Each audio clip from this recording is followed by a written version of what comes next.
All the birds flew out of my mind.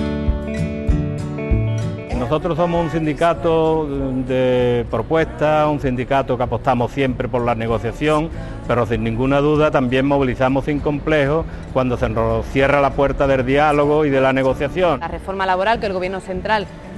plantea en junio del 2010, Comisiones Obreras toma la calle y plantea una huelga general el 29 de septiembre porque pensamos que las medidas de esta reforma laboral facilitan y abaratan el despido, impiden a los trabajadores defender sus derechos al limitar los plazos y es una agresión directa y frontal contra lo que los trabajadores y las trabajadoras habíamos conquistado en este país durante los más de 30 años de democracia. Para salir de la crisis, las medidas que ponen tanto los gobiernos como los propios mercados, que son los que han creado esta crisis, como los propios empresarios, es recorte en el escalón más bajo, digamos, que es la clase trabajadora, ¿no? Y esto es lo que provoca esa conflictividad laboral, ¿no? Durante el proceso de crisis el sindicato ha estado movilizando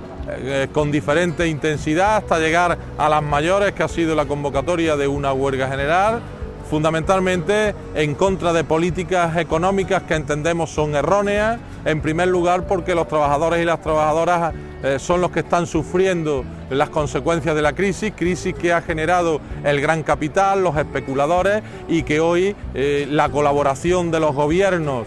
de la derecha europea y del gobierno de España, que ha sido dócil a esos mandatos de la derecha europea y del gran capital, nos han llevado a una situación de país, yo diría que de desesperanza de millones de trabajadores y de trabajadoras.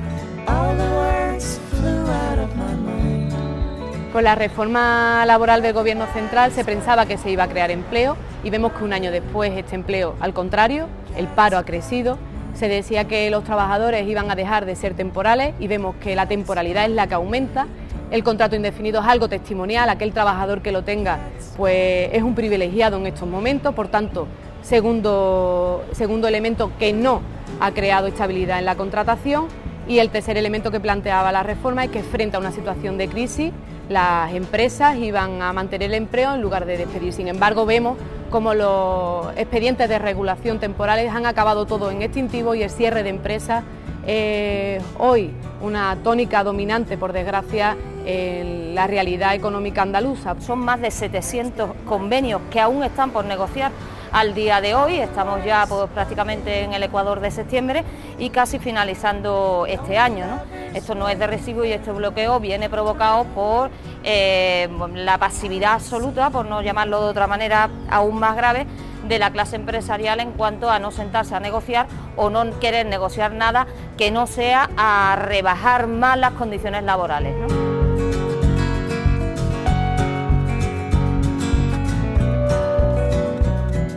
Las movilizaciones que hasta ahora hemos venido haciendo, en algunos casos ya han dado resultados positivos.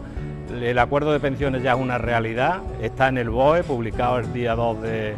agosto. Nosotros hacemos una valoración muy positiva de los contenidos del acuerdo. Hemos conseguido nuestro objetivo, podemos decirle hoy a los trabajadores y a las trabajadoras, primero a los pensionistas que ya lo son, que el sistema está saneado. Esto es gracias a la reivindicación, es gracias al esfuerzo colectivo de los trabajadores y las trabajadoras y por supuesto liderado por el movimiento sindical de clase y por Comisiones Obreras.